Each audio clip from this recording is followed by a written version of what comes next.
Okay, Emmy fans, the race for Best Drama Actress seems to be, according to our odds and our predictions from our experts, a cakewalk for Sandra Oh in Killing Eve. But Marcus Dixon here, our senior editor from Gold Derby, disagrees.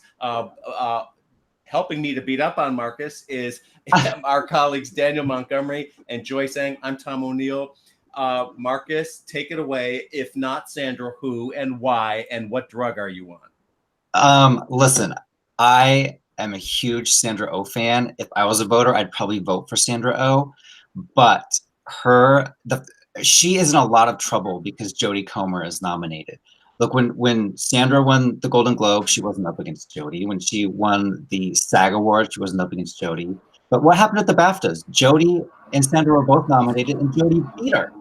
So both ladies are going to get votes. I know that. I mean, Killing Eve is such a dual ensemble, a dual lead show. They both are so fantastic.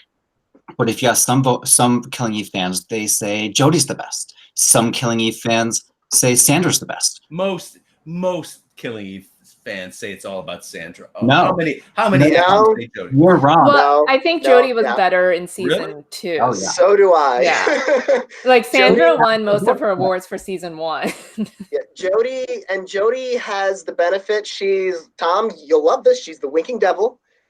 She has the bigger, showier role. Even though she's playing a psychopath who has no emotion, she's doing accents. She's doing different personas. She's she's giving so much more showy a performance than Sandra Oh is. I can see very easily Jodie pulling votes from Sandra or potentially winning. I think there are at least 4 people. Well, here are what the Gold Derby users say to you 3, which is Sandra Oh currently gets 767 predictions at Gold Derby compared to, for Jodie, are you ready? 139. Now, somebody explain how all of these Gold Derby users are so stupid and wrong. How is that? They're not stupid and wrong. They're making their predictions. If you ask them who their personal favorite is, that vote would be a lot more even. But they're not voting in many cases. Joyce, clear this up. Who's really going to win here and why? I mean, I still have Sandra at number 1 just because, but she is primarily writing that overdue narrative because she's never won before for Grays. She obviously lost last year, and she could be the first Asian actress to win this category. But like I said, if Jodie had a better season, and Killing Eve blew up this year because last year only got in Sandra, and for writing for Phoebe Waller-Bridge. Now it's in series and writing and directing. It got Fiona Shaw supporting. So I feel like if people watch the show, they might be torn, but if they're just feeling very giving, they might be like, I'll just give this to Sandra Oh. Oh, come on! So you're predicting Sandra Oh, and if she wins, it will be because the voters feel that she's very good in the show, but I feel like Jodie was better this season. This isn't nothing, this is not a slight against Sandra Oh at all. I still have Sandra winning right now. If Sandra wins, it's more of a career achievement award. It doesn't mean she's any less deserving. But I'm not saying that any of us are claiming that. I'm just saying we're trying to get into the heads of the Emmy voters here. We know that they're lazy. They tend to repeat every year. Yeah, which is why I think Sandra is the pick of most people right now because she's swept everything so far this calendar year. Marcus, are you just a fan? What's behind? Fess up here. What's really behind your decision to go with Jodie over Sandra, or do you really think? I can see that she gave the more demonstrative and maybe even more impressive performance this year. Do you really think that's the reason she's going to win? And if so, fine. But what is your actual? I don't have them winning. They're going to vote split each other out, and so I think Laura Linney's winning. What? Oh, Wait a minute! Marcus. Oh, that's. I do think they can vote split. If you're just a Jodie stan, you might be voting for her. If you're just voting, there are very valid reasons to vote for each of them. I have Laura in my second place spot and Jodie in third, but they're so close together. I could see Killing Eve splitting and one of them still winning, or I could see them splitting and Laura Linney winning, or who do I have in fourth?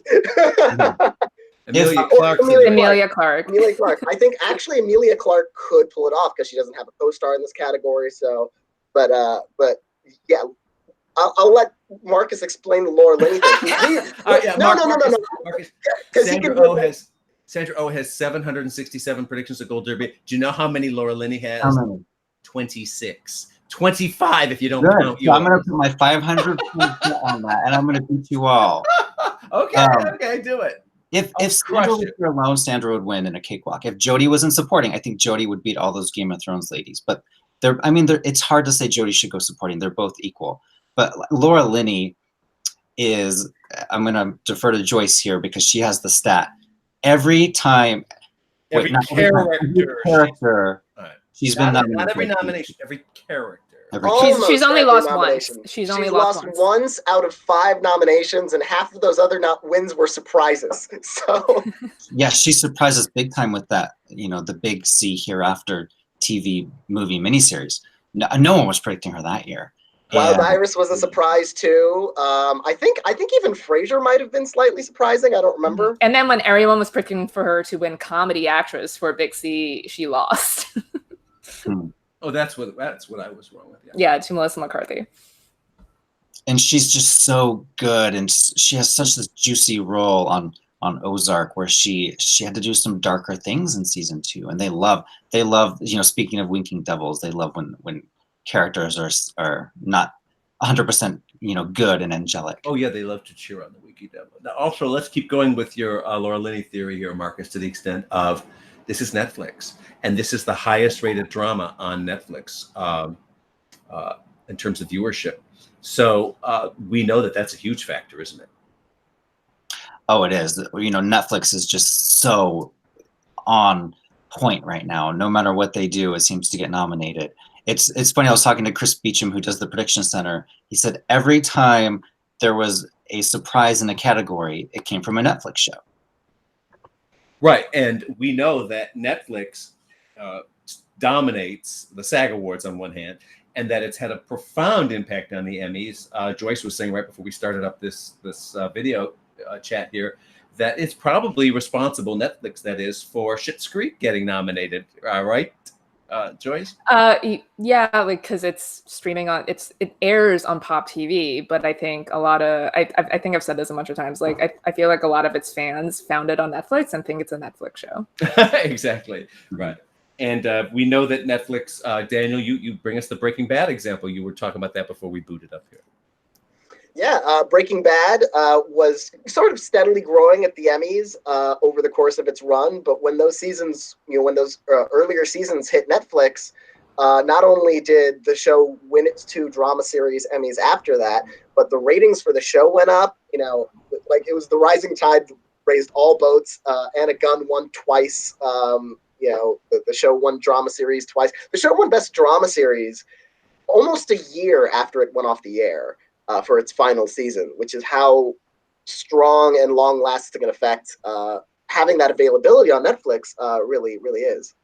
That said, anyone watching this video or listening to the podcast version might say, well, Robin Wright is nominated in this category for House of Cards. House of Cards went before the Kevin Spacey scandal. That didn't win drama series at the Emmys, and it's like The West Wing. It's about politics and all that, so it feels important. So if this Netflix thing really is a factor, shouldn't we have seen it before in a big win? And we haven't in terms of comedy or even drama series. So Joyce, reconcile that for us. Why do we say, oh, it's this rumbling volcano for potential for like a Laura Linney here, but then, oh, it doesn't matter in other cases?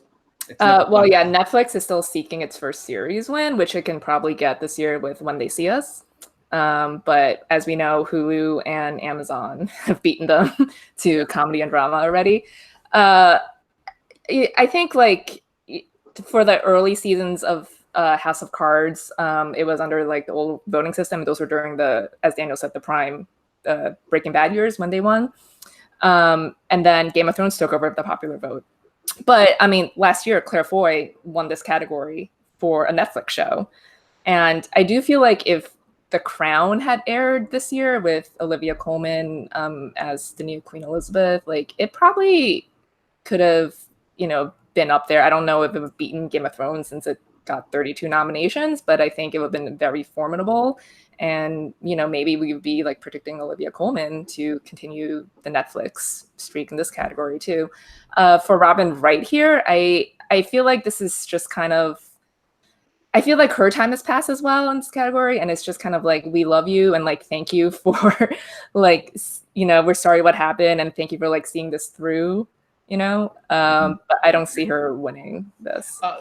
No actress has won for Game of Thrones. It just set a new record, the series, for most nominations in a year. It already holds the record at the Emmys for the most wins among series, etc.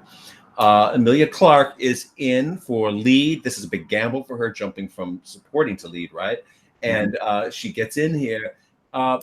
She has, in terms of the number of predictions right now at Gold Derby, she has 209 behind 767, as I mentioned before, for Sandra. But Jodie Comer only has 139. So that's behind the 209 for Emilia. If there's this vote splitting over Killing Eve, shouldn't we think, therefore, that Emilia's the one that could be the spoiler here?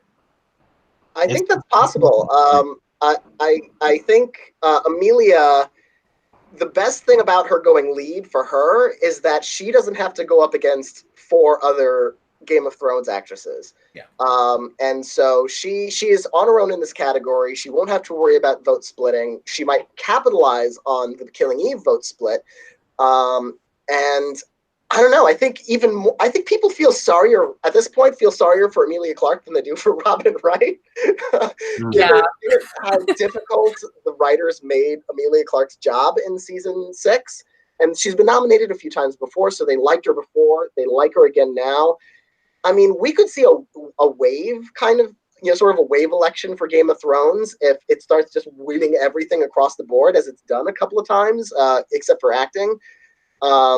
We could see her go along for that ride. She could catch the wave, right? Like you were mentioning, Breaking Bad was off the air when it swept the final season too. But Emilia Clarke, her role is not that expressive, and that's hurt her in the past, hasn't it, Daniel? Yeah, but I think her narrative, like this season, is that like she was done so dirty by the writing that she had to compensate herself for it, like with her heel turn. So I think like that's like kind of like her narrative. Like this is like what she had to do to overcome that.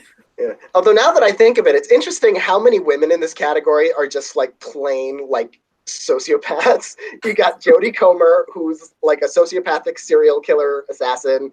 Emilia Clarke became like a genocidal maniac.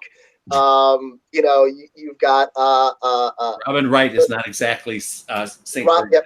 She's certainly Viola devious. Davis is covering up murders. Viola Davis is devious. Laura Linney is laundering money. It's only Mandy Moore. Yeah, Sandra Oh's on the right side of the law, but barely. So it's really only Mandy Moore who is actually the sympathetic role in this category, which is interesting. Maybe that could help her. This is her first year getting in. And this is a surge. Like they got back so many acting nominations. The acting branch likes This Is Us so much. Not always for wins, but they've gotten 3 wins. All of their wins have been for acting. I really think I think everyone in this category has a shot, except probably Robin Wright and Viola Davis, because I feel like that's just kind of been there, done that. I think everyone else is really in it with a shot. So it's really, this is one of the more categories. Robin Wright doesn't have an Emmy to show you like Viola does. I mean, she hasn't been there, done that, but the Emmy voters may feel like they have with House of Cards. Yeah, this is old news kind of thing. Yeah. The first 2 years that Mandy Moore was snubbed, there was huge outcry. Fans were just really, really angry. And now she's in. And remember the last time that happened was Tatiana Maslany. She kept getting snubbed, and there was just anger from fans. When Tatiana finally got nominated, she won. Also for season 3. Oh, interesting. Okay, that said, those of you who are watching this video, what do you think? Forget what we think. We're supposed to be the experts, but we know that many of you actually crush us in terms of predictions. So go to goldderby.com, log your predictions, and prove that you are smarter than the experts and the editors, because you know what? We know that you are. So do it.